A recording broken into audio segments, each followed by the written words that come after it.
Good morning everyone. आप सभी का स्वागत है आपके अपने यूट्यूब चैनल की कॉन्सेप्ट पर। तो आज का जो टॉपिक है हमारा वो होगा अलंकार। आइए देखते हैं कि क्या है अलंकार, क्या है अलंकार के अर्थ, क्या है अलंकार का संधि विच्छेद क्या होता है, या इसके प्रकार कितने होते हैं। एक एक करके हम सभी टॉपिक्स को समझेंगे और अलंकार के जो प्रकार हैं, भेद हैं, उसके मुख्य भेद यानी मुख्य प्रकार कितने हैं, उन सब के अलग अलग प्रकार क्या हैं, उन्हें किस तरीके से हम पहचान सकते हैं। तो आज इन सभी चीजों के बारे में बात करेंगे। आइए देखते हैं। सबसे पहले हमें देखना है कि अलंकार है और अलंकार का जो अर्थ है वो क्या होता है। आपके सामने लिखा हुआ है यहाँ कि अलंकार का जो अर्थ है वो क्या होगा। तो अलंकार का अर्थ होता है आभूषण यानी गहना। जिस तरीके से साफ बात कह रहा है कि ये क्या है कि आभूषण या गहना होगा।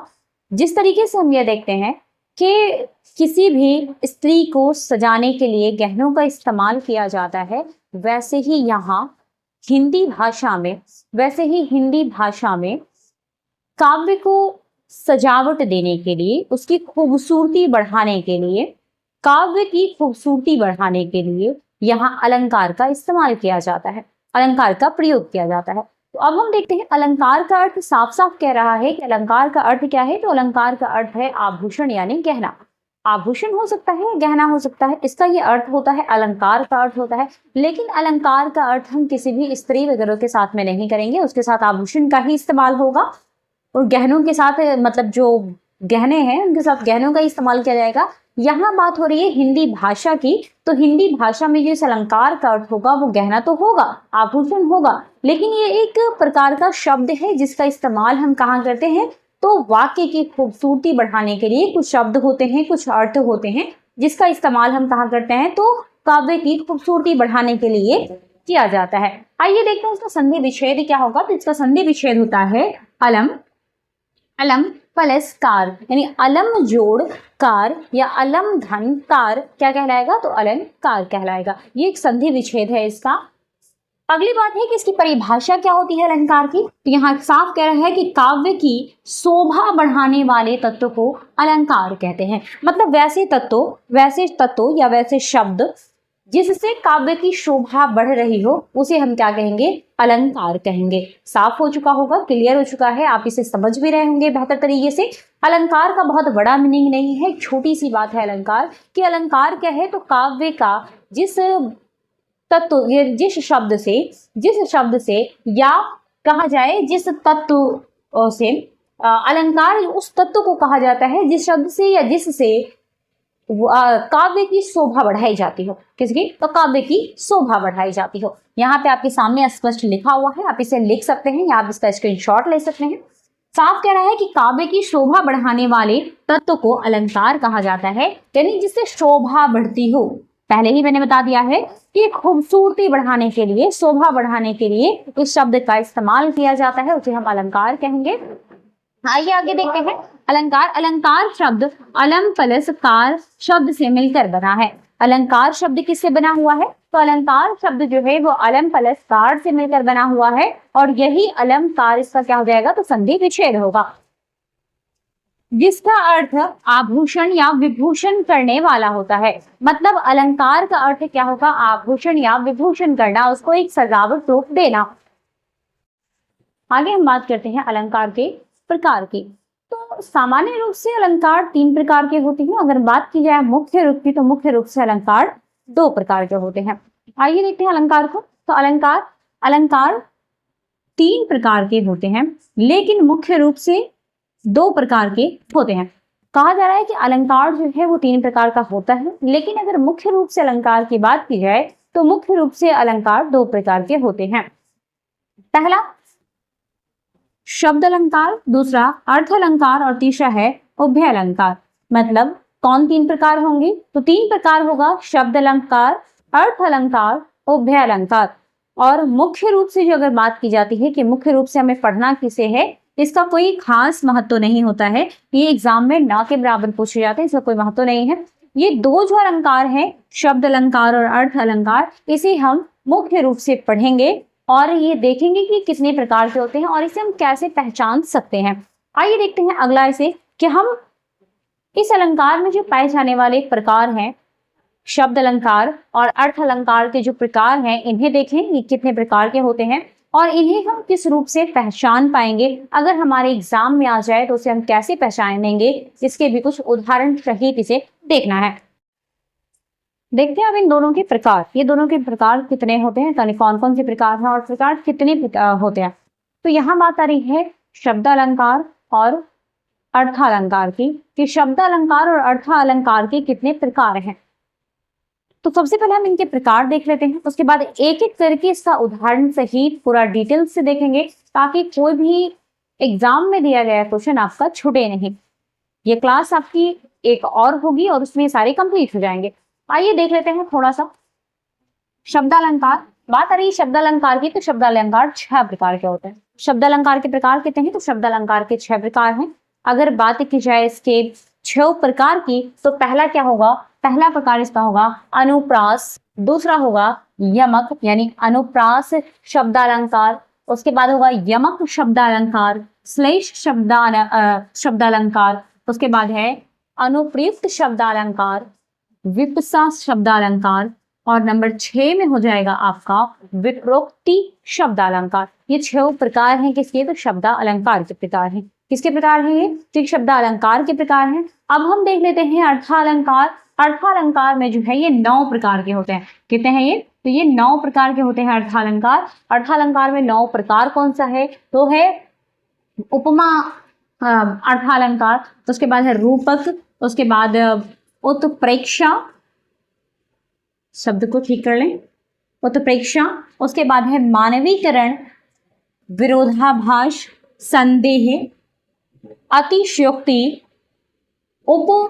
उपमेयोपमा, उसके बाद भ्रांति, मान। ये सभी क्या है, तो ये अर्थ अलंकार है और एक एक करके हम सभी को पढ़ेंगे। कल का जो क्लास होगा हमारा वो होगा अर्थ अलंकार के 9 प्रकार, इसमें कुछ ज्यादा है तो इसे हम पहले देख लेते हैं। तो 9 प्रकार कल की क्लास में कंप्लीट होगी, घर होंगे, अर्थ पर आधारित होंगे, तब वो क्या कहलाएगा, अर्थ अलंकार कहलाएगा। जैसा आपके सामने पीछे लिखा हुआ है कि जब किसी वाक्य का सौंदर्य उसके अर्थ पर आधारित तो होता है तब उसे अर्थालंकार कहते हैं। मतलब सौंदर्य किस पर आधारित होगा, तो सौंदर्य जो है वो अर्थ पर आधारित होगा, तब हम उसे अर्थालंकार कहेंगे। अर्थालंकार के प्रकार क्या होते हैं, तो अर्थालंकार के मुख्यतः 5 प्रकार होते हैं। किसके, तो अर्थ अलंकार के मुख्यतः 5 प्रकार होते हैं। आइए देखते हैं ये पांचों कौन कौन से प्रकार है। सबसे पहला इसका प्रकार क्या हो जाएगा, उपमा अलंकार, दूसरा हो जाएगा रूपक अलंकार, तीसरा हो जाएगा उत्प्रेक्षा अलंकार, चौथा हो जाएगा अतिशयोक्ति अलंकार और 5वां हो जाएगा मानवीकरण अलंकार। सबसे पहला हम देखते हैं, पहला क्या था, तो उपमा अलंकार। उपमा अलंकार है क्या, तो बात हो रही है उपमा अलंकार की। तो उपमा अलंकार क्या है, तो जब पंक्ति में योजक चिन्ह, आप चिन्ह भी पढ़े होंगे, चिन्ह भी आप पढ़े होंगे, अगर चिन्ह नहीं पढ़े हैं या नहीं जानते हैं तो इसी चैनल पर योजक चिन्ह पूरी यानी टोटल चिन्ह पढ़ाई जा चुकी है, आप जाएं तो वहां चिन्ह पढ़ सकते हैं। बात आ रही है योजक चिन्ह, सामान्य रूप से है, हम सीधे योजक चिन्ह की बात करेंगे। तो ऐसे माइनस का जो चिन्ह होता है इसे हम योजक चिन्ह कहते हैं। सीधी बात है कि योजक चिन्ह क्या है, तो ये माइनस के जो चिन्ह होंगे इसे हम योजक चिन्ह कहेंगे। तो यहाँ बात क्या है, योजक चिन्ह। उपमा अलंकार हम कैसे पहचानेंगे, तो क्या किया जा रहा है कि जब पंक्ति में योजक चिन्ह आए और उसके बाद शब्द सा, से, सी, सरिस इत्यादि आ जाए। बात क्या हो रही है, उपमा अलंकार को हम कैसे पहचानेंगे, तो कोई भी पंक्ति है, कोई भी पंक्ति जब हम लिखते हैं तो कुछ शब्द पहले लिखेंगे, उस शब्द के बाद एक क्या आ जाएगा, योजक चिन्ह आएगा और उस योजक चिन्ह के बाद सा, से, सी, सरिस इत्यादि अगर आता है, फिर उसके बाद अगर कोई शब्द होगा तब हम उसे क्या कहेंगे, तब वो जो लाइनें होंगी, पंक्ति होंगी, उसमें उपमा अलंकार होगा। क्या होगा, वो उपमा अलंकार होगा, तो उसे उपमा अलंकार कहा जाता है। जैसे उदाहरण क्या कह रहा है कि उर्विहग, यहाँ पे देख लीजिए, यहाँ पे क्या है, तो उर्विहग के बाद यहाँ दिया हुआ है योजक चिन्ह। योजक चिन्ह क्या है, यहाँ ये जो चिन्ह है ये योजक चिन्ह है। तो उर्विहग सा उड़ रहा है नील गगन के बीच, कहा जा रहा है कि उर्विहग सा उड़ रहा है नील गगन के बीच। यहाँ पे हम कैसे पहचानेंगे उपमा अलंकार, सिर्फ आपको केवल पहचानना है, क्योंकि एग्जाम में जो है वो आपको वाक्य दिया हुआ रहेगा, सेंटेंस होगा, वाक्य होगा, उस वाक्य में आपको पहचानना है कि कौन सा अलंकार इसमें काम कर रहा है। तो जैसे ही एक योजक चिन्ह आ जाए, ये माइनस का चिन्ह हो, सा लिखा हो, से लिखा हो, माइनस चिन्ह के बाद सी लिखा हो, सरिस लिखा हो, तो ऐसे शब्द अगर लिखे होंगे तब हम उसे क्या कहेंगे, ये उपमा अलंकार है। मतलब उपमा अलंकार पहचानने के लिए कोई बड़ी चीजें नहीं है, केवल इतना ही है, इतना ही ध्यान रखें, इतनी सारी चीजें आपको याद करने की भी जरूरत नहीं है। ये लाइनें जो है आपका इंपॉर्टेंट है, इसे याद कर सकते हैं कि उपमा अलंकार की मुख्यतः भाग कितने होते हैं या मुख्यतः प्रकार कितने होते हैं। तो उपमा अलंकार के मुख्यतः 5 प्रकार होते हैं। दूसरी चीज है कि उपमा अलंकार क्या है। तो उपमा अलंकार में आपको बहुत सारी इतनी सारी चीजें जानने की जरूरत नहीं है। उपमा अलंकार में सिर्फ आप ये याद रख सकते हैं कि योजक चिन्ह के बाद, यानी कहीं माइनस ऐसा लिखा हो, माइनस के बाद सा हो या से हो या फिर सी हो, या हम कह सकते हैं सरिस हो। अगर ऐसे कुछ शब्द आ जाते हैं या ऐसे कुछ अक्षर लिखे हुए हैं और उससे पहले क्या लगा हुआ है, एक चिन्ह लगा हुआ है, योजक चिन्ह लगा हुआ है, बस इतना ही आपको पहचानना है और ये क्या होगा, ये उपमा अलंकार होगा। आइए अगला देखते हैं। आइए देखते हैं रूपक अलंकार। रूपक अलंकार क्या है, तो कहा क्या जा रहा है कि जब पंक्ति में केवल योजक चिन्ह हो।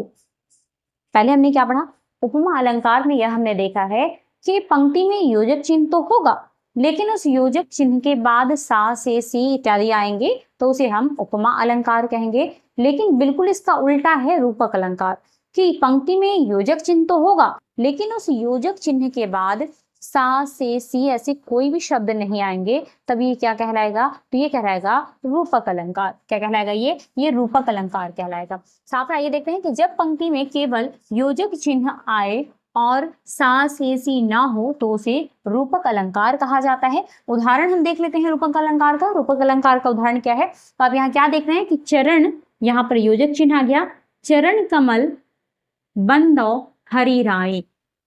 उसके बाद दूसरा यहाँ है मैया मैं तो चंद्र, यहाँ पर क्या है, फिर यहाँ पर क्या आ रहा है, तो यहाँ पे एक योजक चिन्ह है। तो यहाँ क्या है कि मैया मैं तो चंद्र, योजक चिन्ह आया, खिलौना लहूं। अब ऐसी चीजें क्या है, यहाँ पे क्या हम देख रहे हैं कि योजक चिन्ह तो है यहाँ, लेकिन इस योजक चिन्ह के बाद कोई भी सा से सी ऐसा कोई शब्द नहीं है, तब हम इसे क्या कहेंगे, तब ऐसी पंक्ति रूपक अलंकार कहलाएगी। आसानी से बस हमें पहचानना है केवल कि ऐसे दोनों तरफ कोई शब्द होगा, सा से सी को ऐसा कुछ भी नहीं होगा, और उसमें बीच में क्या होगा, तो बीच में योजक चिन्ह होगा, इसे हम क्या कहेंगे, तो इसे हम रूपक अलंकार कहेंगे। अगर हम उपमा अलंकार की बात करें तो योजक चिन्ह के बाद सा से सी ऐसा कुछ भी शब्द होगा और उसके बाद इसकी कंप्लीट पंक्ति होगी, और वैसे शब्द को, वैसी पंक्ति को हम क्या कहेंगे, तो वैसी पंक्ति उपमा अलंकार कहलाएगी। आइए अब हम तीसरा देख लेते हैं। तीसरा है उत्प्रेक्षा अलंकार। उत्प्रेक्षा अलंकार क्या होगा, तो यदि पंक्ति में ज्यों, अब यहाँ पे थोड़ा सा आपको ध्यान रखने की बात है, एक अजीब सा शब्द होगा, मतलब जैसे आप सुनते होंगे ज्यों त्यों, तो ऐसा ही शब्द है। जैसे पंक्ति में ज्यों, मानो, एव, मनो, जनो, मनहु, जनहु आए तो इसे हम उत्प्रेक्षा अलंकार कहते हैं। आप याद रखेंगे कि ऐसे कोई भी शब्द होंगे तब हम इसे क्या कहेंगे, तब इसे कहेंगे उत्प्रेक्षा अलंकार। इसके उदाहरण एक ही मैंने लिखा है और एक नॉर्मल सा है, नेत्र मानो कमल है। मतलब यहाँ क्या आ गया, मानो, नेत्र मानो कमल है, यानी नेत्र जो है मानो कि वो क्या है, कमल है। तो ऐसे जो पंक्तियां होंगी वो कौन सी पंक्ति कहलाएगी, तो वो उत्प्रेक्षा अलंकार पंक्ति कहलाएगी। अब आपको इसमें याद क्या रखना है, तो ऐसे शब्द को याद रखना है। अगर ऐसे शब्द आपको याद हो गए और ऐसे शब्द आपने किसी भी पंक्ति में देखा हो, एक शब्द के बाद बीच में हो किसी भी पंक्ति में, तो ये क्या कहलाएगा, ये शुरू में भी हो सकता है, तो ये क्या कहलाएगा, ऐसी चीजें आपको जहां मिल जाए, ये शब्द आपको जहां मिल जाए तो ये क्या कहलाएगा, ऐसे किसी भी पंक्ति में होगा तो क्या कहलाएगा, उत्प्रेक्षा अलंकार कहलाएगा। ज़्यादा दिमाग लगाने की ज़रूरत नहीं है, बहुत सारी परिभाषा याद करने की ज़रूरत नहीं है। इसका जो 2 और बच गया है कल क्लास में कंप्लीट हो जाएगा। अगर ये वीडियोस आपको अच्छी लगती है तो इसे लाइक करें, सब्सक्राइब करें और अपने दोस्तों तक पहुंचाने की कोशिश करें। धन्यवाद।